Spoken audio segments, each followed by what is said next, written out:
আমরণ অনশনে আমাদের সাথীরা বসেছিলেন এবং বেতন কাঠামো সংশোধন করা হয়, সেটারই উদযাপন করা হয় গোটা জুলাই মাস জুড়ে।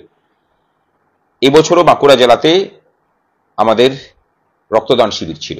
রক্তদান শিবিরটার আমরা আয়োজন করতে চেয়েছিলাম বাঁকুড়া জেলা ডিপিএসসির উপরে যে হল রুম আছে সেই হল রুমে, সেখানে ভাড়া দেওয়া হয়। বিভিন্ন বিশেষ করে শাসক দলের সংগঠন সেখানে দলীয় রাজনীতির কাজও করেন। এমনকি কয়েকদিন আগে 21শে জুলাইয়ের সভাও হয়েছে সেখানে। গোটা রাজ্য জুড়ে আমরা দেখতে পাচ্ছি যে বিভিন্ন সময়ে এই রক্তদান শিবিরগুলো যেখানে যেখানে আমরা সরকারি হলগুলোতে করতে যাচ্ছি, একদম অন্তিম মুহূর্তে এসে সেসব হলগুলোর বুকিং ক্যান্সেল হচ্ছে। আমাদের মিটিং মিছিলের ক্ষেত্রে তো এটা হয়ই, কিন্তু রক্তদান শিবিরের ক্ষেত্রে এই যে প্রতিবন্ধকতা সৃষ্টি করার প্রচেষ্টা 2018 সাল থেকেই হয়ে আসছে, আমরা চেয়েছিলাম যে এটা এবার শেষ হবে। সেই উদ্দেশ্য নিয়ে বাঁকুড়া জেলা ডিপিএসসিকে 2 মাস আগে অনুমতি জানানো, অনুমতির আবেদন করা, তারা মৌখিক অনুমতি দেন। তারপরে হঠাৎ করে আমাদেরকে জানানো হয় যে উপর থেকে চাপ আছে, রাজনৈতিক চাপ আছে, যে কারণে আমাদেরকে ওখানে রক্তদান শিবির করতে দেওয়া যাবে না। তারপরে আরো অবাক হয়ে দেখি যে সেখানে তৃণমূলের সভা হয়, সেখানে বাঁকুড়া ডিপিএসসি নিজে তৃণমূল শিক্ষা সেলকে পর্দার আড়ালে রেখে রক্তদান শিবির করে গত 16ই জুলাই। একটা কথা জানিয়ে রাখি, এই যে ডিপিএসসি গুলোতে চেয়ারম্যানদেরকে বসিয়ে রাখা হয়েছে, এই কোনো চেয়ারম্যানের পদ কিন্তু বৈধ নয়। কারণ প্রাথমিক শিক্ষা সংসদের যে আইন, সেই আইন অনুযায়ী প্রতি 5 বছর অন্তর নির্বাচন করতে হয়। নির্বাচিত সংসদরা চেয়ারম্যানকে নিয়োগ করেন, নিয়োগ দেন রাজ্যপাল।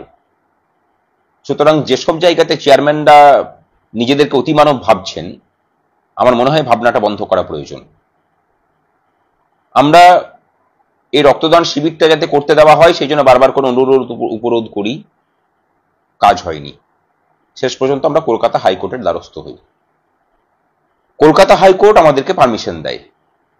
আজকে আরো অবাক হয়ে আমরা যেটা দেখলাম যে এর প্রতিবাদে বাঁকুড়া ডিপিএসসি ডিভিশন বেঞ্চে গেছে। বাঁকুড়া ডিপিএসসির কাছে আমাদের প্রশ্ন যে বাঁকুড়া ডিপিএসসির যে অর্থ, সে অর্থ রাজ্যের ট্যাক্স পেয়ারদের পয়সা, এটা পদাধিকারীদের ব্যক্তিগত ট্যাকের টাকা নয়। আপনারা নিশ্চিন্ত থাকুন, মাস 2 পরে আমরা আরটিআই করে জানতে চাইব যে এই রক্তদান শিবিরকে আটকানোর জন্য কত টাকা আপনারা কোর্টে খরচা করেছেন, তারপরে বাকিটা হবে। আর তার আগে আপনাদেরকে একটা চ্যালেঞ্জ জানিয়ে রাখি, আপনারা ডিভিশন বেঞ্চে গেছেন, খুব ভালো করেছেন। সিঙ্গেল বেঞ্চে আপনাদের মুখ পুড়িয়েছি, তৈরি থাকুন সুপ্রিম কোর্ট পর্যন্ত যাওয়ার জন্য। এটা চ্যালেঞ্জটা ইউইউপিটিডব্লিউ এর পক্ষ থেকে জানিয়ে রাখা হলো। আপনারা পারেন তো আটকাবেন, আর আমরা কথা দিয়ে রাখলাম রক্তদান শিবিরটা বাঁকুড়া ডিপিএসসিতেই হবে। আর আপনারা যেসব 2 নম্বরই কাজগুলো করছেন ওখানে, তার সমস্ত কিছু বন্ধ করা হবে, অপেক্ষা করুন। অনেকে লিখছেন যে 16,500 বদলি নিয়ে বলুন। আজকে এটা বিষয় নয় বলে একটা বিষয় চলতে চলতে অন্য কোনো বিষয়ে আমরা আলোচনা করি না। আপনাদের বিষয়টা নিয়ে পর্ষদে আমরা আলোচনা করছি, চাপ দিচ্ছি। নিশ্চিন্ত থাকুন, যখন প্রয়োজন হবে আন্দোলনে নামা হবে, তৈরি থাকুন। আমাদের ভাবতে অবাক লাগে, যেখানে গোটা রাজ্য জুড়ে সাধারণ মানুষ, গরিব মানুষ রক্ত পায় না, রক্তের যোগান নেই, ব্লাড ব্যাংকগুলো শূন্য। কয়েক বছর আগে ব্লাড ব্যাংকের স্টক রেজিস্টারটাকে অনলাইন করা হয়েছিল, যাতে দেখে নিতে পারে যে কে কোথায় কত স্টক আছে। এই কাটমানিখোর সরকার এবং তাদের শাসক দল যখন দেখতে পেল যে সেখান থেকে রক্ত বিক্রি করে, মানুষের স্বেচ্ছায় দেওয়া রক্ত বিক্রি করে সেখান থেকে কাটমানি খাওয়া যাচ্ছে না, তখন এই সিস্টেমটাকে তারা বন্ধ করে দিলেন।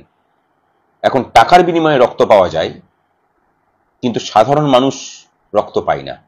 আরো একটা বিষয় আছে, মানুষের রোগের প্রবণতা এত বেড়েছে, এত অ্যাক্সিডেন্ট বেড়েছে, সেই পরিমাণ কিন্তু রক্তদাতা বাড়েনি।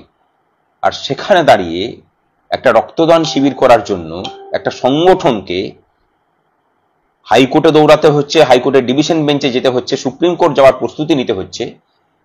এটা ওই ডিপিএসসিতে যারা পদাধিকারীরা বসে আছেন তাদের অমানবিকতা, তাদের পাশবিক প্রবৃত্তিকে উন্মোচিত করে। এরা মানব সমাজে থাকার যোগ্য বলে মনে করি না।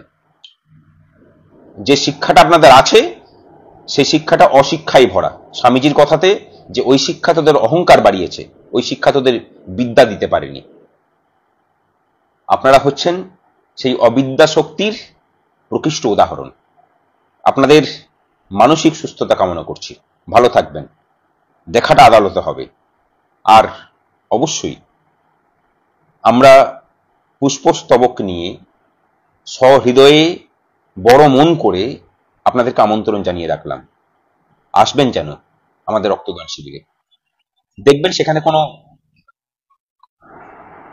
কোনো ঝান্ডা নেই, কোনো অমেরুদণ্ডীরা সেখানে রক্ত দিতে আসছেন না, যেটা কয়েকদিন আগে করেছিলেন। এখানে যে রক্ত, সেই রক্তের তেজটা আলাদা।